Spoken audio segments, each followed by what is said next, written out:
பால் போடுறவங்க பால்காரங்க, பேப்பர் போடுறவங்க பேப்பர்காரங்க, குப்பை போடுற நீ தான் குப்பைக்காரி, குப்பையாளர் நாங்க சுத்தக்காரங்க, தெரிஞ்சுக்க.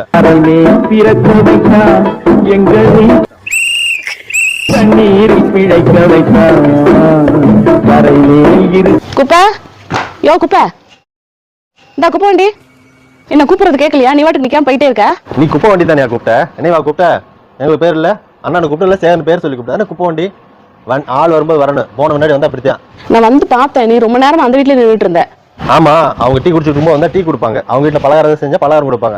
ஆனா நீ அன்னைக்கு தாகமா இருக்குன்னு தண்ணி கேட்கறேன், பழைய வாட்டர் கேன்ல தண்ணி ஊத்தி கொடுக்குறேன். எங்கெல்லாம் தொட்டா ஒட்டிக்குது அவங்க சொம்புல. போன வாரத்தில் நீ ஊர்ல இல்ல, உங்க வீட்டுக்கார தண்ணி போட்டு பஸ்ல இருந்தான், அவனுக்கு நான் தான் மூஞ்சி கழுவி தண்ணி தெளிச்சு வீட்டுல கொண்டாந்து இறக்கி விட்டு போனேன், தெரியுமா? அப்பெல்லாம் எங்க தீட்டு உங்களை ஒட்டிக்காதா? எங்களை பார்த்தா எப்படி தெரியுது? என் சம்பளம் எவ்வளவு தெரியுமா? வாடகை வீட்டுல தானே இருக்க. இது பார், 2 வீடு வச்சிருக்கேன், கார் வச்சிருக்கேன். என் பொண்டாட்டிய பிரியா மாதிரி பாத்துக்கிறேன். என்னது பிரியாவா? ஆமா, அப்புறம் எத்தனை நாளைக்கு தான் ராணி மாதிரி பாத்துக்கிறேன்னு சொல்றது? பால் போடுறவங்க பால்காரங்க, பேப்பர் போடுறவங்க பேப்பர்காரங்க, குப்பை போடுற நீ தான் குப்பைக்காரி, குப்பையாளர் நாங்க சுத்தக்காரங்க, தெரிஞ்சுக்க. ஒரு வாரம் லீவ் போட்டோம், தெருவே நாரிடும். இனிமேல் என்னன்னு கூப்பிடணும்? அண்ணான்னு கூப்பிடுறேன். நேற்று இல்லை நாளை இல்லை எப்பவும் ராஜா.